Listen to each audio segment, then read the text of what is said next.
好，咁首先咧，歡迎大家咧今日嚟到呢個醫管局呢個演講廳咧，參與我哋肝康會舉辦嘅免費講座，就係麻醉知多啲啦。嗱，咁我想咧喺講座開始之前咧，都請大家將你哋嘅手提電話係啦，可以轉做靜音模式，或者係刪咗佢啦。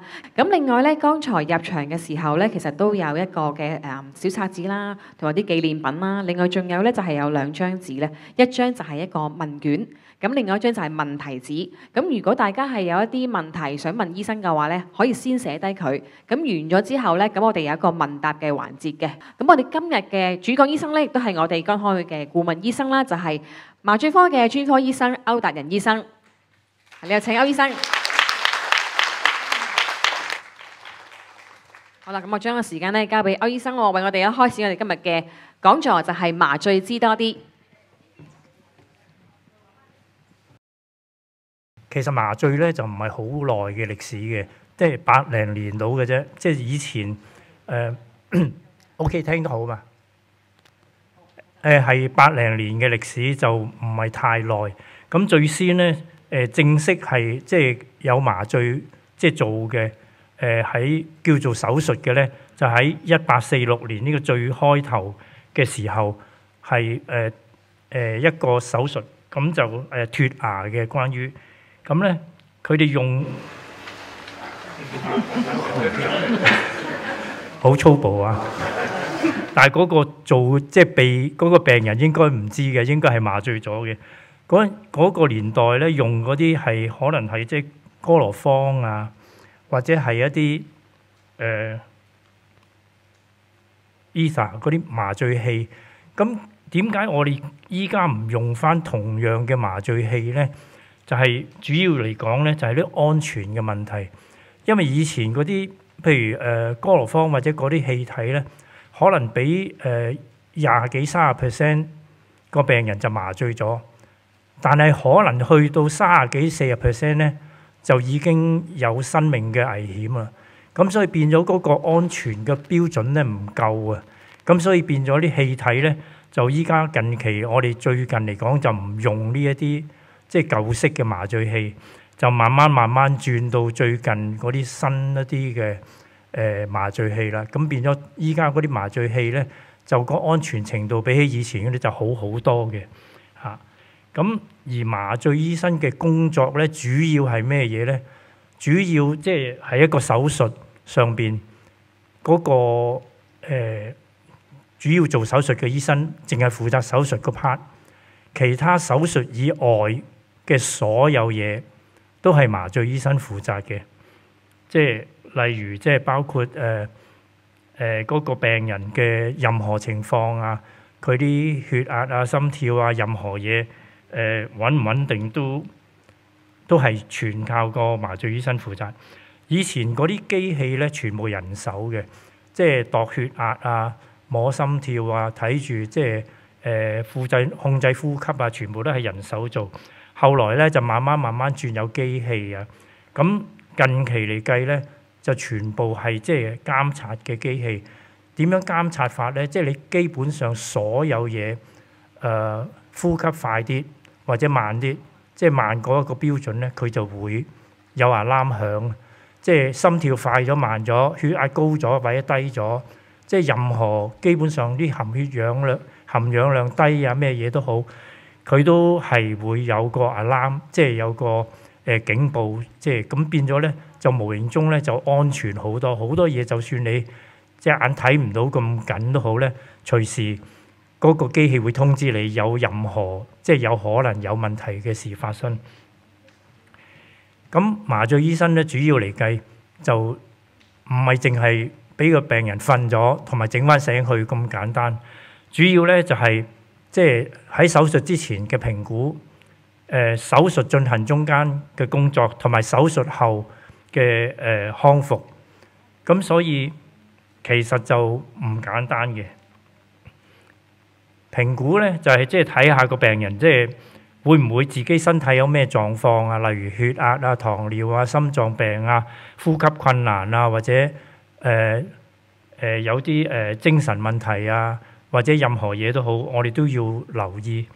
咁另外咧就要有需要咧就 check 啲血或者係照啲X 光 check 清楚有冇咩其他嘅身體嘅問題，因為所有呢啲問題係會影響嗰個麻醉嗰個結果同埋嗰個成效嘅，同埋有可能會令到嗰個病人有危險啊，咁所有嘅問題，咁而所有呢啲咁嘅評估咧，就會影響到即係用咩麻醉或者用咩藥嘅份量咁樣。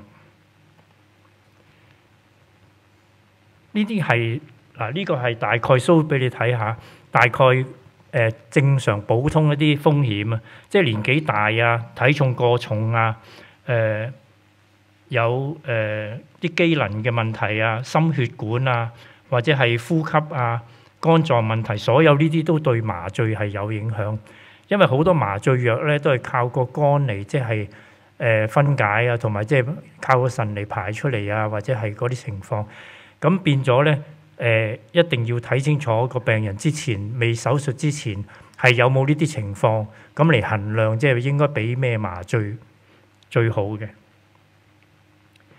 咁除咗呢啲開頭嘅評估咧，跟住就係麻醉方面嘅問題啦。其實成個麻醉過程咧，唔係淨係整佢瞓咗，即係整個病人瞓咗咁就算數咁就 OK 啦。嗱，呢啲咧就係基本上我哋一個手術嘅記錄嚟嘅。所有呢啲嘢咧，用嘅藥，邊個時間俾咩藥，嗱，幾點鐘俾咗咩藥，俾咗咩，我哋全部會記低晒。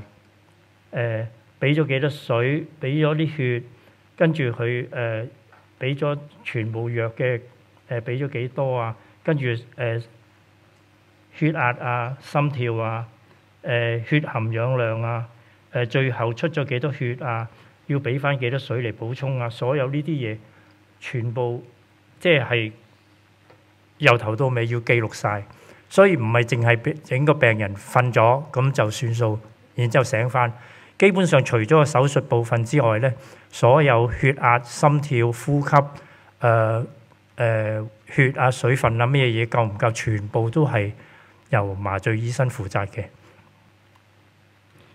嗱，呢個就係嗰個機器，即係我哋平時用，我哋睇住病人個心跳啊、血含氧量啊、呼吸啊、呢個血壓啊。呢個係嗰個幫助呼吸個機，俾緊幾多氣，幾多即係呼吸幾多下，嗰啲所有呢啲全部都係有晒，即係現場即時睇到嘅記錄。咁所以咧，比較上嚟計咧就好安全。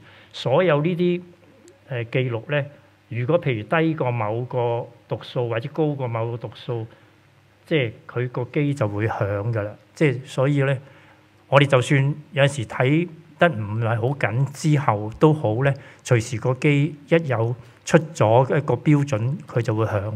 咁所以依家嚟計咧，就比較以前嚟計安全好多。以前全部靠人手，你睇得緊就 OK， 睇唔緊就唔係。依家就算你即係馬手好似睇得冇咁緊都好咧，佢隨時一有出咗嗰個安全標準之後，佢就會響。咁所以你就會知得到、留意到。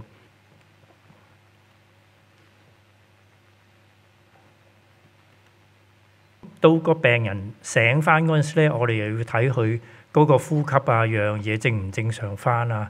咁然之後清醒程度啊，同埋有冇其他啲痛啊，或者係嘔啊嗰啲嘢，我哋會俾埋嗰啲止嘔止痛藥，佢即係幫助病人即係會甦醒時候會舒服好多咁樣。咁好啦，講到另外一個問題就係麻醉咧，除咗全身麻醉，仲有監察麻醉、區域麻醉同埋局部麻醉咁樣。咁其實咧，好多時我哋通常大部分時間或者幾大部分時間都係用全身麻醉做，因為全身麻醉比較上嚟計咧，就個病人瞓着咗，完全唔會喐。就變咗做手術嗰個或者係病人嚟計咧，都會比較上舒服好多。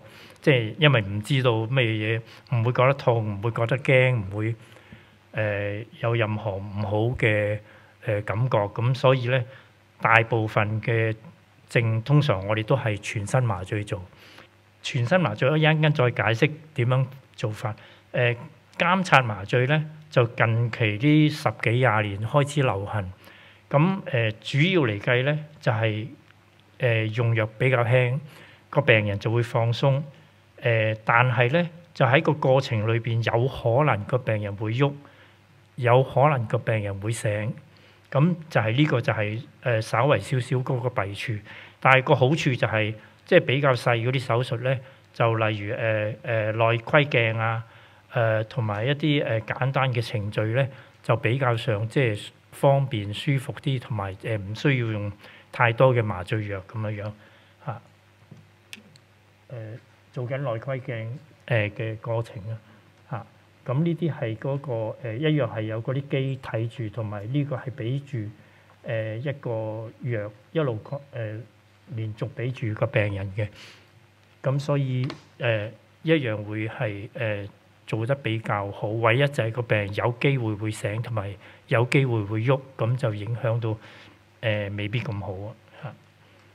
咁第3樣咧，區域麻醉咧，通常我哋咧就係喺某啲位置，即係你用麻醉藥麻醉咗個神經咧，就嗰個神經去嗰啲位置咧就會麻痹咗，咁你就可以喺嗰啲位置度做。通常咧就喺手啊、腳啊，咁你變咗喺啲，我俾個例你哋睇下。嗱，譬如腳咁咧，呢啲神經落嚟，咁你譬如喺呢個位打啲藥，咁就變咗麻痹咗呢條神經下邊呢個部分嗰啲啦。譬如你呢個位打啲藥，咁啊麻痹咗呢個神經下邊嗰啲。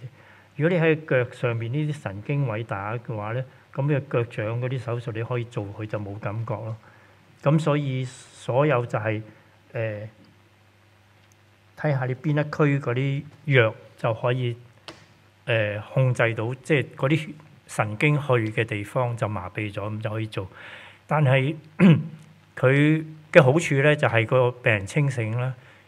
但係個唔好處咧就係佢啲麻痹咧未必係100%，即係完全即係好。即係最緊要睇你打得正唔正個神經位，同埋有陣時即係變咗個病人都可能有少少感覺或者少少痛，即係未必話麻醉到100%咁樣。咁嗰個係一個弊處咯。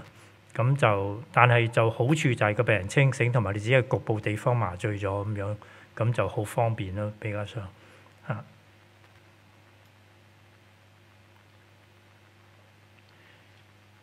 咁局部麻醉咧，最後嗰個就係基本上你做邊度地方，就喺嗰個地方嗰度打啲麻醉藥，麻醉嗰個位置。但係主要嚟講咧，只係適合啲好細嘅手術或者好細嘅位置。因為點解咧？因為如果個位置大得滯咧，你打嗰個局部麻醉藥無形中好大份量先可以控制到嗰個大嘅範圍。咁有一個可能性咧，就會即係太多藥，即係多過正常就會有可能有害嘅，即係個病人可能會有啲反應咁樣，即係唔係咁好。呢啲係一啲機器，即係譬如呢個機器係幫助做呢個前列腺嘅，呢個係即係前列腺嗰個設備嚟嘅。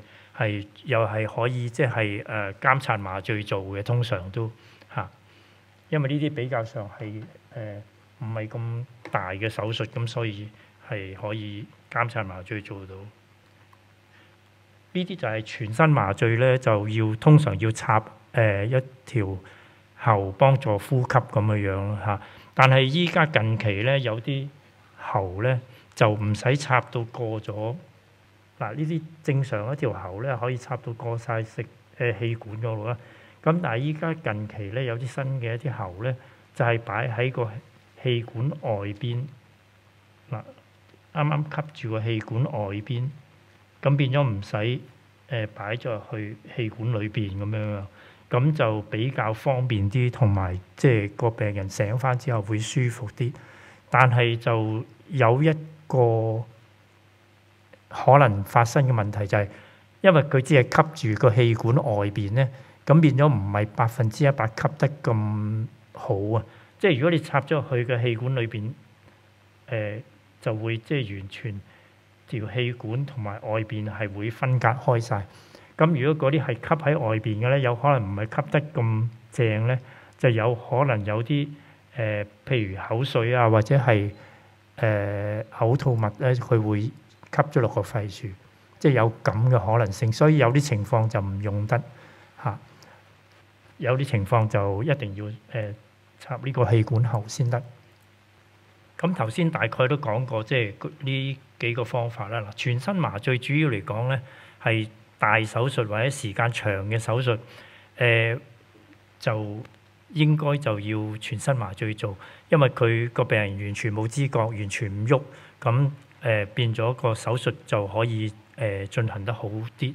但係唯一一樣嘢咧，就係佢醒翻嗰陣時，通常比較比其他麻醉方法係耐一啲，同埋即係比較頭暈啊、嘔嘅機會都多一啲咁。咁另外監察麻醉咧，通常係細手術啦，或者係啲體內視鏡啊，或者有啲婦科嘅細嘅手術啊，即係嗰啲情況先用到。即係太長時間咧，就未必咁適合嘅。咁嗰個區域麻醉就只係適合，通常係手啊、腳啊嗰啲，就條神經去嗰度，咁你打咗條神經上邊，咁你就會令到佢唔痛冇感覺，咁就可以做到手術啦。另外局部麻醉就只係好細嘅範圍做就 OK， 因為大範圍你平均要打好多藥咧，就變咗即係過量啦啲藥。好多人都問，即係醒翻嗰陣時幾時可以食得嘢啊咁樣。咁平時通常嚟計，基本上係一個原因嘅啫，就係譬如你醒得透唔透可以話，譬如你暈未醒得透，你食嘢咁你好容易嘔或者逐親咁樣，咁呢樣係有危險嘅。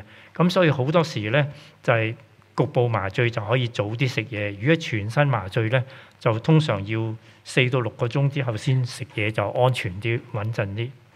呢個係我哋頭先略略提過嘅，即係麻醉之前嘅即係嗰個風險啦。即係如果病人原先有心臟啊，或者係血壓啊，或者係其他嗰啲問題咧，有可能影響嗰個手術麻醉醒翻之後個結果。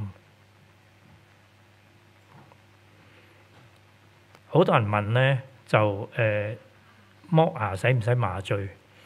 咁其實咧，大部分時間咧，牙醫都係自己打，即係局部嘅麻醉，即係你剝邊隻牙，佢就打去邊度，咁嚟止痛，咁就足夠啦。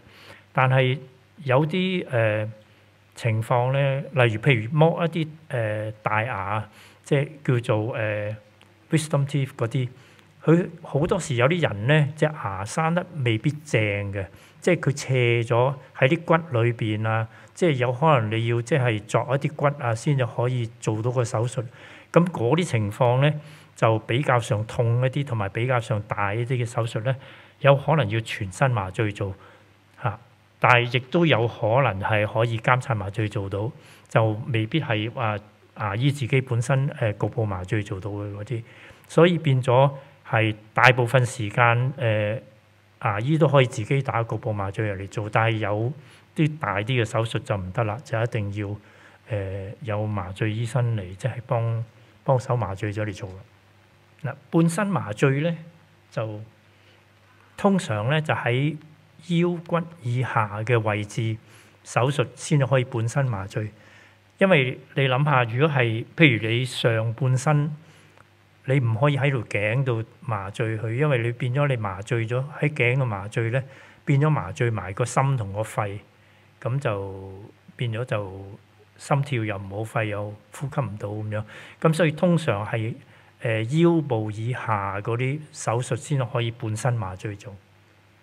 嗱，講到呢個開腔同埋微創手術嘅分別咧，微創咧其實係最近呢幾廿年先開始有嘅。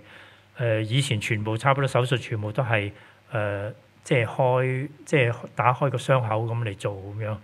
咁所以咧就兩樣嘢係有分別。微創大家聽到或者感覺上都好似好啲咁樣，即係因為個傷口細啊，即係變咗係好似做起嚟即係個結果好啲啊，咁感覺係咁樣啦。但係喺手術方法方面咧，微創個傷口細啦，而即係普通手術傷口大啦。但係喺恢復時間嗰陣時，即係復原咧，微創應該係快好多，因為傷口細啊嘛。咁而其他手術就慢啲啦。咁止痛一樣啦，因為傷口細啲，所以又冇咁痛，併發症又少啲咁樣。上邊呢度就平時大手術咁樣做啦，即係開胸或者開肚或者開嗰啲大手術嘅。如果微創咧，嗱下邊呢個就微創，佢用嗰啲儀器咧就係嗱一支咁呢啲咁嘅嘢，就開一個細窿喺個肚皮或者嗰啲位置，咁然之後擺入去，咁睇住個鏡頭咁嚟做嘅。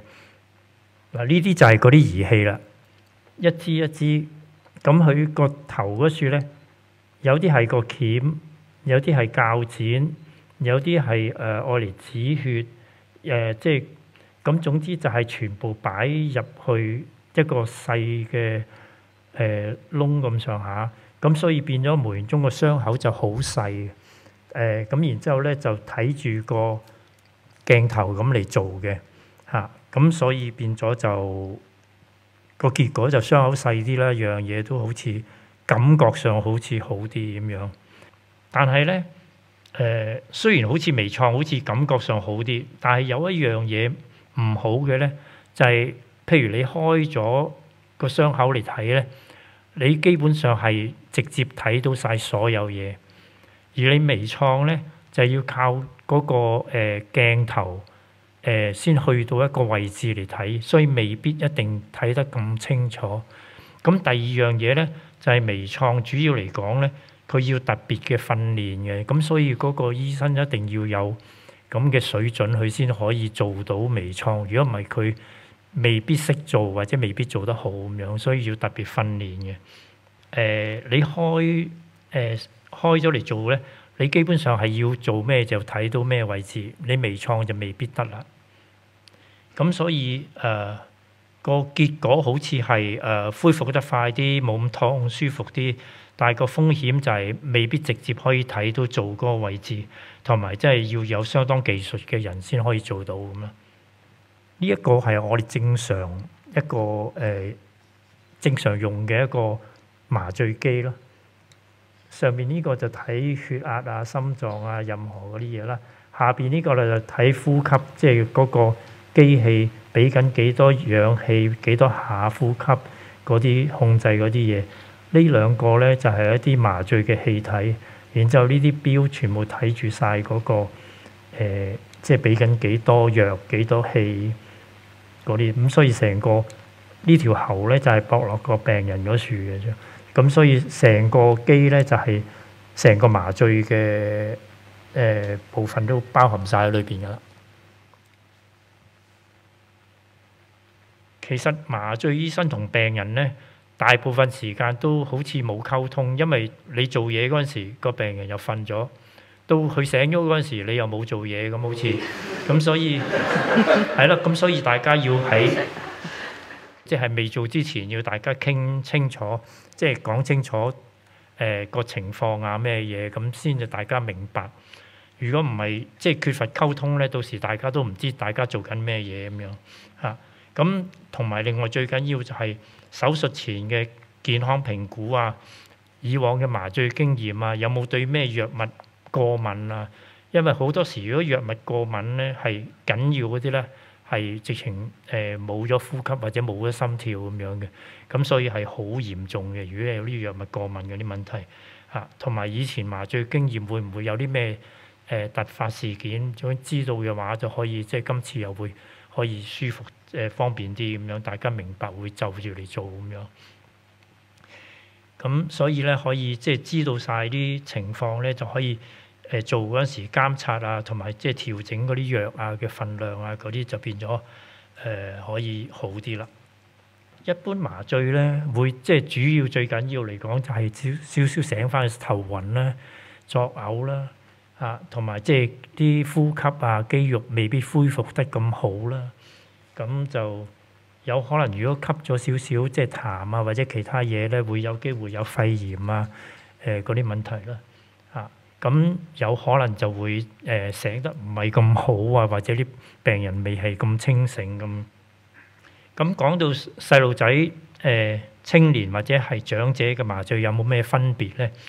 其實主要嚟計咧，細路仔因為好多嘢都未成熟，咁所以咧就個反應就未必同成人一樣啦。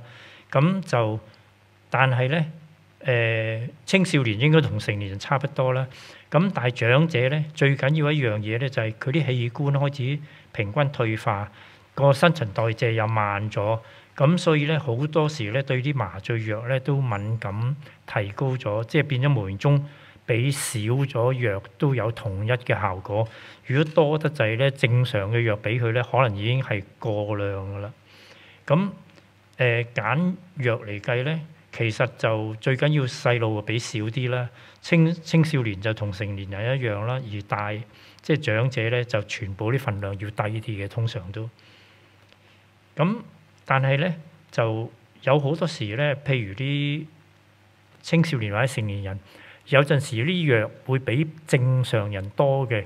例如咧，即係譬如有啲人經常食安眠藥啊，經常食啲止痛藥啊，咁佢個無形中嘅身體咧適應個藥嘅份量又多咗。調翻，仲有一樣嘢就係，如果飲酒多嘅，亦都係需要多啲嘅藥嘅好多時。咁所以我哋有陣時要就住每個人嘅情況，你未必即係同一個磅數嘅人都未必要俾同一份量嘅藥，呢個就係有陣時都有啲即係靠經驗咯，即係嚇。咁喺風險方面咧，其實細路仔尤其是好細個嗰啲咧，都其實唔係咁容易做嘅，因為你好多嘢佢都係好細，即係譬如氣管佢好短。譬如血管好幼，譬如所有呢啲嘢都係會影響到好做嗰陣時係有困難嘅嚇，因為譬如你氣管好短咧，你將條氣管嗰條喉擺入多1cm已經差好遠，出多1cm可能已經就褪咗出嚟之類咁樣，所以有陣時要好小心啊，即係細路仔嚟計。咁成年人就比較易啦，即係通常正常一樣啦。但係到長者嚟計咧，就記住即係啲藥物一定要就住嚟俾，唔可以俾得正常咁多咯。咁恢復嚟計，大家都一樣啦，即係年紀大嗰啲通常都慢啲咁樣。我諗呢樣嘢咧，後遺症咧，好多人都關心或者係想知。短期就係作嘔作悶啊、頭暈啊咁樣啦嚇，或者攰少少啦嚇。但係通常咧1-2日之內就已經會復原翻㗎啦嚇。咁藥物過敏嗰樣嘢咧就我哋麻醉科醫生自己留意咯，即係咁就喺記憶問題啦。好多時啲人覺得麻醉完之後咧個記憶力會差咗咁樣，其實咧即係。主要嚟計咧，麻醉完應該咧就唔會記憶力差嘅。通常麻醉咗，有可能咧就頭嗰1-2日咧，可能會你唔記得一啲嘢，或者係覺得好似少少失魂啊或者咩。但係問題咧，大部分都喺即係1-2日之後就完全正常翻晒啦。但係個別有啲咧，即係尤其是啲年紀大嗰啲，或者有少少。即係有少少精神上有問題啊，或者唔係咁清晰嗰啲人咧，佢有可能會即係嗰個精神狀況咧唔係正常咁樣，或者記憶力唔係正常，但係通常最多都1-2個月之後咧就會正常翻晒㗎啦。但係正常人就1-2日到啊 OK 㗎啦。咁所以基本上嚟講咧，應該就唔會話記性差咗。咁病人可唔可以自己揀麻醉咧？咁其實一樣嘢好簡單，因為通常我哋麻醉係根據個病人嗰個身體狀況啊、年紀啊，同埋做咩手術啊，做時間長短啊咁嚟計。咁所以通常個麻醉醫生咧係絕對即係知得到用咩方法或者點樣做法係最好。咁所以理論上應該病人就唔可以揀麻醉方法，或者就算你揀，你一定想要咩嘢，未必係好嘅個結果。咁由開頭即係百幾年到而家咧，即係啲麻醉藥同埋麻醉機器咧，其實就已經進展到一個地步咧，係基本上可以話好安全㗎啦。咁安全到咩地步咧？即係差不多有咩嘢比起正常有偏差咧，嗰個 alarm 就會響噶啦。咁所以基本上差不多可以話，你都唔需要睇任何嘢啦。即係冇嘢響就冇問題發生，有嘢響先有問題發生咁滯嘅啦，差不多去到個地步。咁以前咧用嗰啲麻醉器咧，就係嗰個安全程度咧唔夠好啊，因為你好似俾緊20%就麻醉咗，但係30%都已經有生命危險嘅，咁呢啲器唔安全。依家嗰啲新嗰啲麻醉器，一來咧就你俾到你一停咗嗰陣時咧，好短時間幾分鐘就已經可以話消失咗或者冇咁滯㗎啦。咁所以依家大部分個病人咧喺做完手術5分鐘10分鐘之內咧，就已經差唔多清醒晒咁滯嘅。咁依家嗰啲藥又係佢喺身體裏邊啲代謝嗰啲好快嘅，全部都冇乜，即係好短時間已經冇乜遺留喺身體裏邊嘅啦。咁同以前啲唔同，以前可能遺留1、2日，咁變咗無形中有啲影響咁嘛。咁依家嗰啲藥啊、氣體啊，全部嘢咧已經發展到咧，即係唔會留喺個身體長時間。咁所以無形中咧，你麻醉完醒翻咧，好短時間已經清醒晒，正常人一個咁樣。我諗可能你哋即係在座有啲麻醉過，你都明白到真係可以好快醒翻咁樣嚇，同埋好快正常翻晒。依家嗰啲即係科學發展得快，咁所以變咗就樣樣嘢都啲藥又靚咗，咩都靚晒咁樣，所以又可以話齋我哋啲 training 都好咗咁，所以變咗就基本上好安全嘅依家麻醉。OK， 係講到咁多。好，唔該晒歐達仁醫生。係啦，咁剛才咧，大家都應該對呢個麻醉咧了解咧又多咗少少咯喎。咁喺呢個時候咧，如果大家有啲問題想問阿歐醫生嘅話咧，或者已經寫咗紙仔嘅話咧，可以係啦揮一揮。咁我哋嗰個義工嘅朋友咧就會去到你哋嘅前邊咧收好張問題紙㗎啦。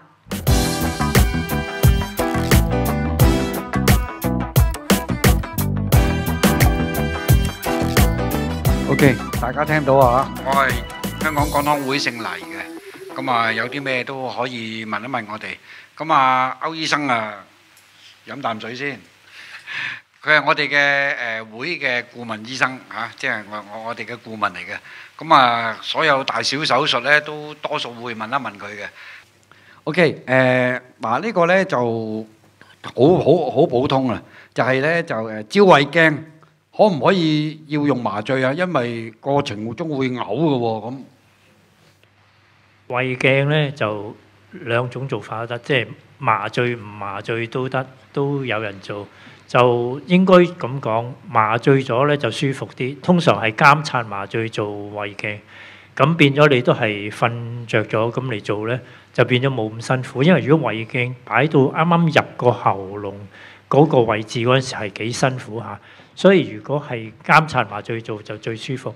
就如果係唔係監察麻醉做局部嘅咧，好多時都喺個口處噴一啲即係局部嘅麻醉劑，過得幾分鐘之後先開始做咧，咁減少咗嗰個喉嚨嗰個唔舒服感覺咧都可以做，但係就變咗你都係有少少感覺會唔舒服嘅。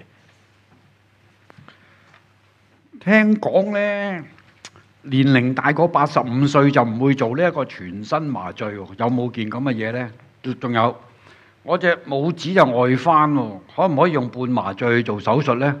個醫生話要全麻醉，喂，我隻腳趾外翻啫喎，咁使唔使做全麻醉啊？咁通常呢，如果即係如果係下半身麻醉做腳趾應該都得嘅，但係即係睇下做手術嗰個醫生佢覺得要做幾耐時間，因為如果係腰麻半麻嗰啲咧，通常係最多2個鐘以上就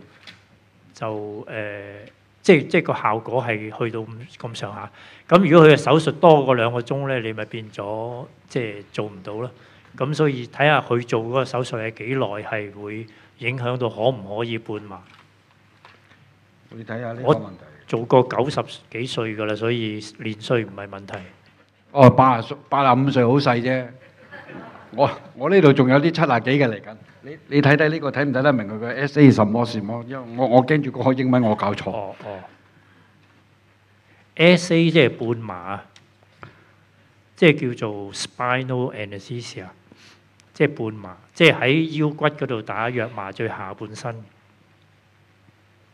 通常你諗住嗰個病人有機會會嘔啊，即係或者係即係啲胃液流翻出個口處咧，咁通常我哋就要插喉。因為如果用嗰個即係好似我話吸住喺外邊嗰個咧，佢唔可以絕對即係阻止啲嘢入咗個氣管嘅。咁情況舉例咧，例如即係個肚做呢個微創咧，因為佢微創咧，佢要打啲氣入去谷脹咗個肚啦，咁變咗逼住個胃咧。好容易啲胃液咧就走咗出嚟咧，咁所有情況就要插喉咯，即係個例就係咁啦。得唔得？術後應該止痛藥麻醉或者係做嗰個外科醫生決定都 OK 嘅。OK， 呢位老友咧就老友啊，70幾歲。咁啊，手術之前咧就麻醉師溝通過全身麻醉啦。咁點知入到手術室咧，就另一位醫生話：喂，半麻醉都得咯喎。咁因為驚住會有中風嘅風險，咁啊下半身麻醉啦。咁啊問一問之後咧，就咁佢而家問啦。其實會唔會全身麻醉對一個70幾歲嘅人會有中風嘅風險咧？或者係喂我術後小便困難同麻醉有冇關係啊？喂，我又血壓高，又血糖，又呢個小場戲一陣間仲有一個故事長過你嘅。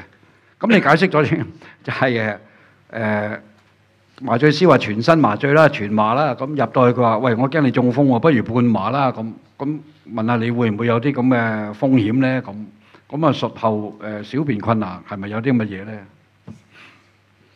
小便困難應該唔關麻醉事。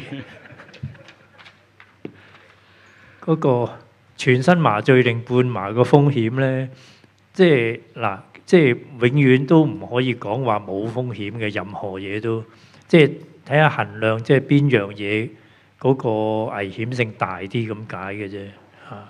咁因為除咗年歲之外咧，佢仲有會唔會有其他血管問題啊？個腦有問題啊？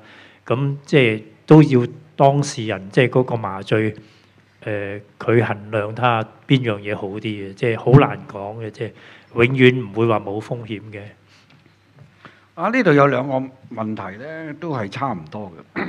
就係咧，一位老友咧就80幾歲，就有小腿有靜脈曲張，佢就要做前列腺嘅手術。應該全麻半麻都唔會影響靜脈曲張嘅，即係應該都仍然會曲張啊。佢問咧，麻醉師一般嘅收費係醫生嘅幾多啊？咁咧係咪1/3啊？係咪2/2？你可以唔答佢㗎嚇，因為因為咁你認為係喂呢個私人問題喎？佢問歐醫生點解你選擇麻醉專科？中意答佢。麻醉專科唔係我選嘅，係開頭係被逼嘅。點解呢？嗱，因為呢，嗱，你畢業咁，你全部醫生會揀科㗎啦，係嘛？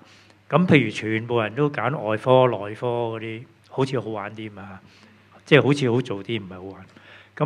咁變咗呢，就咁永遠有啲科冇人去做㗎。嚇，咁咪政府就唔理啦，即係會你做呢科，你做嗰樣咩，咁始終會分咗啲。咁我當年我都唔係揀麻醉，但係被分去做麻醉，咁所以咪順理成章變咗麻醉咯。喂原來有幾張嘢都問翻轉頭嘅，就係話個膝頭哥呢，個個都有70幾歲，有兩高有三高。你認為做膝頭哥呢，換關節呢，全麻好定半麻好呢？我諗呢就睇個醫生快定慢，因為膝頭哥手術呢好多時係2個鐘到4個鐘，即係有人快有人慢。咁如果半麻呢，4個鐘就頂唔到；如果半個鐘就咪即係半麻就頂唔到4個鐘。咁所以變咗個問題就係咁啦。喂，會唔會半下？喂，未夠時間喎，好多時仲要整多半個鐘喎。係即係如果好多時即係因唔到嗰啲啦，即係半麻因唔到，即係過咗鐘或者任何嘢，咁咪轉翻全麻咯。咪點啊？你中間頂咗一針落去啊？係啊，即係意思轉翻做全麻，即係變咗半麻一半之後轉全麻，咁冇問題嘅，即係但係變咗就咁咯。收費會收全麻費嘅喎。嗰個就另外一個問題，變咗即係所以開頭有時有機會諗住耐嘅話咧，就索性全麻先啦咁咯。咁呢個係一個問題咯，係一個正話喺你講座入邊咧都有提過嘅，就係做眼嘅時候使唔使做呢個麻醉，同埋呢一個咧其實做好多手術有陣時都唔使麻醉。但係有陣時要麻醉嘅原因咧，係因為個病人嘅問題。有啲人咧，佢有啲咩恐懼症啊，或者精神方面有問題啊，咁嗰啲佢未必自己可以控制到，即係接受嗰個手術，咁就唯有全麻嘅。好多時係咁原因，即係變咗佢可能有啲咩恐懼症乜佢唔可以合作到，或者佢唔可以接受到清醒嚟做嗰樣嘢咧。咁就要全麻咯，即係。OK， 有啲老人家咧，就好幾個老人家都問，做完手術之後咧，就會有失憶啊，即係有一段時間，就算乎係認知障礙嘅。咁你認為呢一樣嘢係點解喺麻醉科嚟講係點解釋咧？佢做完大手術之後咧，就又唔記得嗱。我剛才睇你正話嗰啲轆石嗰啲嘢咧，3幾日之後就會恢復。呢個話1個月我都未好翻喎，我阿媽都唔認得我咁滯。有冇啲乜嘢㗎？有，咪頭先講過，有啲人會1-2個月先至好翻。基本上通常係長者，同埋通常佢本身係有啲認知障礙啊，或者有少少嗰啲問題方面係比較上難啲，或者耐啲先就可以正常翻。但係正常嚟計就通常1-2日就 OK 㗎啦。呢個人咧就好叻啦，佢係想做大腸鏡，但係咧佢有咩麻醉方法可以睇到自己條腸喺度做緊手術？得唔得㗎？咁唔麻咯，唔麻咪得咯。唔麻喎，喂，唔麻痛唔痛嘅咧？應該唔係痛嘅問題，好多時咧你感覺上好似自己搞肚痛嗰陣時咁樣咯，即係扯住裏邊揦住。掹住咁樣，即係好似自己搞肚痛咁上下樣。即係有可能，即係萬一佢要做微創，又想睇到自己條腸喺個肚度開3個窿，咁啊唔得，係嘛？即係譬如大腸鏡嗰啲就得，但係微創應該唔得啦。哦，咁啊即係唔得啦。講咗大腸之後，冇可能睇到自己條腸喺度做緊手術噶嘛？呢樣嘢唔得喎。佢想係咁喎。大腸鏡咪得咯，你唔麻醉即係。你咪照忍受嗰個扯住，好似即係搞肚嗰啲咁樣。大腸鏡係啊，嗱，即係一陣間呢個人係既定嘅問題嚟嘅，就係公家同私家。如果做腸鏡或者咩咧，有啲係唔麻醉嘅。咁佢唔麻醉可能俾少少止痛藥加少少鎮靜劑，咁變咗就即係嗰啲扯啊拉啊嗰啲問題有，不過就唔係話感覺得咁辛苦啦。但係可以睇到自己喺入邊捲下捲下嗰啲嘢，係咪咁噶？可以。有冇人試過啊？試過啊？睇到自己喺條腸入邊有條嘢碌下碌啊！哦，咁咪得啦。係啦。唔該，你答咗呢個人嘅問題啦。你得㗎，你翻去要求就得㗎啦，你頂得住就得㗎啦。會唔會？嗱呢度又有問喎，會唔會做完呢一樣嘢之後會有失禁或者係經常肚瀉喎？唔關事㗎係嘛？做完腸鏡啊，哦，又唔麻醉喎，有冇啲咁嘅嘢㗎？嗰個唔係麻醉問題喎。哦，咁啊關手術問題，唔關麻醉事，唔關佢事。OK，呢個人咧就係都係問呢個問題，全身麻醉日後有咩副作用多唔多？咁咧就我有睡眠中止嘅，咁做完麻醉之後好似嚴重咗，呢樣嘢會唔會有影響咧？應該唔會喎嚇，即係應該你都仍然係有睡眠咩嗰個問題，但係唔會話差咗，通常都，因為麻醉應該唔會影響到你差咗。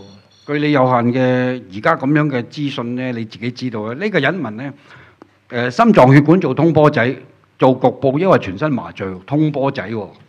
通波仔好多時都係局部麻醉，唔使全身麻醉嘅，即係個別有，亦都有監察麻醉咁樣做通波仔，就睇下你自己，即係又係即係你醒嗰陣時，你緊張定咩嘢，你控唔控制到自己咯。好啦，如果唔係監察麻醉做得。呢度嘅麻醉方法都係嗰幾樣。啊，呢個人咧寫咗咩醫生寫啲英文咁樣。呢個人咧全身麻醉會唔會永遠都唔醒喎？哇！呢個問題真係叻啊！長者麻醉有咩後遺症？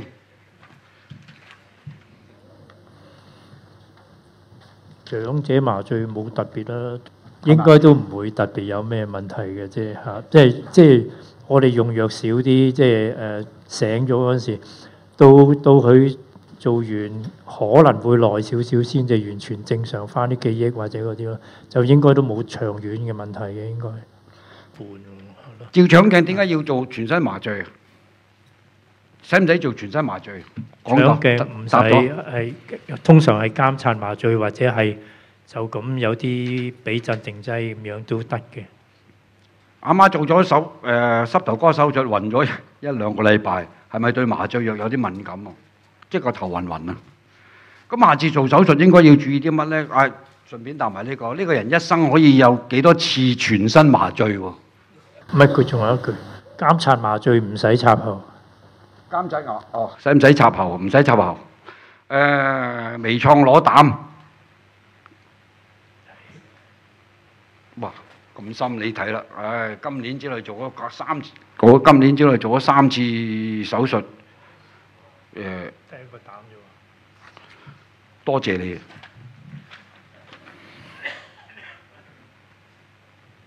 睇唔明啊？仲有啲好辣嘅問題，我擺喺最後。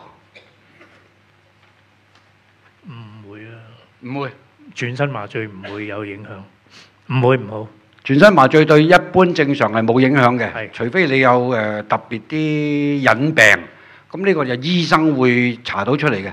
即係話歐醫生講過啦，譬如你有血脂高、血糖高、血壓高或什麼，或者有啲嘢呢就麻醉藥可能會對佢有副作用都唔定。不過呢又由醫生決定係點樣同麻醉師合作。嗱，正常麻醉應該唔會有影響，但係即係麻醉都會有問題發生，即係例如即係吸入咗啲口水啊，或者吸入咗啲胃液入個肺度啊，因為會即係咁啊，即係咁係有可能會肺炎啊，即係嗰個問題啦。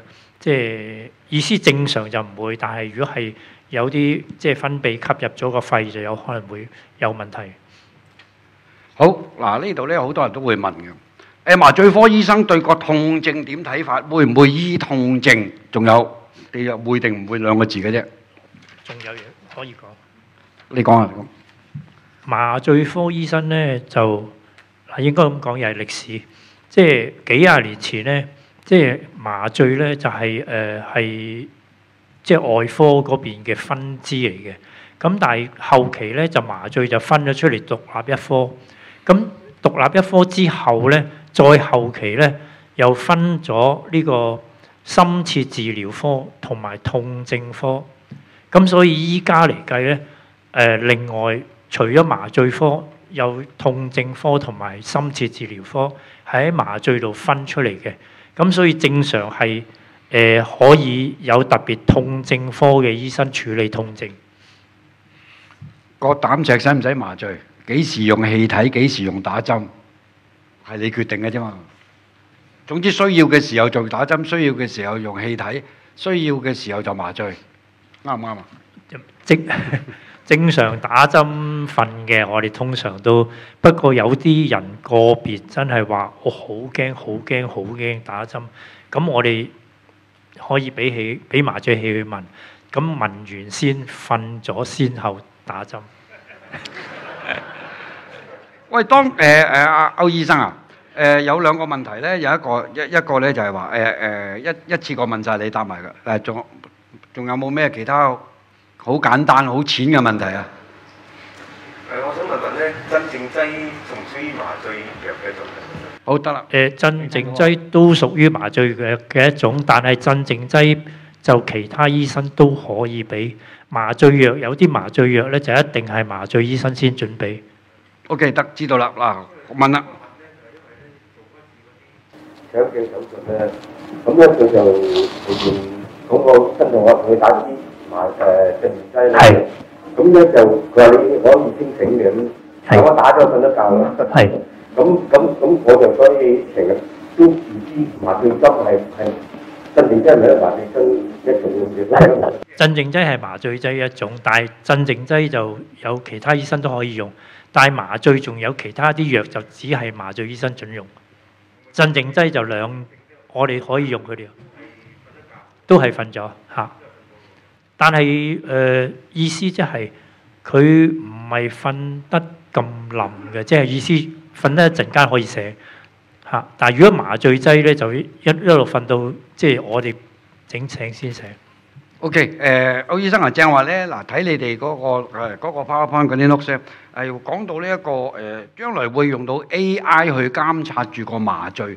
咁目前嚟講 ，AI 幫到你哋啲咩手咧？據你所知，你哋係知道啲乜嘢？仲有喺麻醉藥上邊咧，公家醫院同私家醫生有冇分別咧？係咪啲人話喂喺公家醫院好似瞓得耐啲嘅喎？係咪抵啲咧？咁因為但係抵到好似扎醒咗之後都有，我都唔記得你係邊位，咁係咪有分別咧？嗱，兩個問題，第一 AI 而家去到咩階段？第二，公家藥同私家藥或者你哋有冇分別？你答就得噶啦。公家私家應該冇分別。AI 咪去到一個地步，咪我哋差不多唔使做嘢。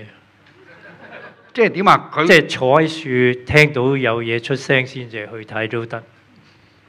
唔係咁，梗係唔好咁。即係意思即係佢可以做到咁嘅地步。即係你有任何正常嘢，佢唔出聲，你一有嘢出聲，你先慢慢睇下咩事咁都得。即係咁，我哋唔會咁做，但係意思即係會唔會完全代替晒麻醉師啊？咁又唔得，唔得㗎。嗱，聽住啊。OK， 嗱有一樣嘢啦，呢個問啦，中醫嘅針灸係咪等於麻醉咧？可以嗱，你可以唔答，因為中醫嘅嘢應該唔係嘅。嗱，另外一樣嘢。我哋香港肝康會成立嗰班人咧，全部都係肝臟移植嘅。我問下你咧，移植器官要麻醉，用得麻醉藥多，對移植咗個器官嘅功能會唔會有影響咧？即係話坊間曾經有人話：喂，唔使麻醉可以移植器官，有冇見咁嘅嘢咧？應該要麻醉嚇，應該又冇影響。應該要麻醉，應該冇影響。大家聽到啦？因為依家啲麻醉藥，我頭先都講過，即係全部都好容易，即係分解同埋即係排出嚟，同埋唔會留喺身體咁耐啊嘛。所以同埋全部啲藥都對嗰啲肝啊、腎啊嗰啲冇乜影響。以前啲藥會有，但係依家啲幾乎係冇咁滯。OK， 大家明白啊？好冇乜問題。今晚多謝咁多位，多謝歐醫生。OK。我哋香港肝康會嘅，如果有問卷或者咩嘅，要同我哋出邊嘅義工聯絡。OK， 多謝你哋。係啦，問卷可以交翻去門口嗰個台面嗰度嘅。多謝晒咁多位。我哋之後咧有啲唔同嘅講座，大家都可以留意我哋嘅肝康會嘅 Facebook。記得如果係想重溫翻嘅講座嘅話咧，咁就睇翻我哋嘅 YouTube 頻道啦。多謝咁多位嚇。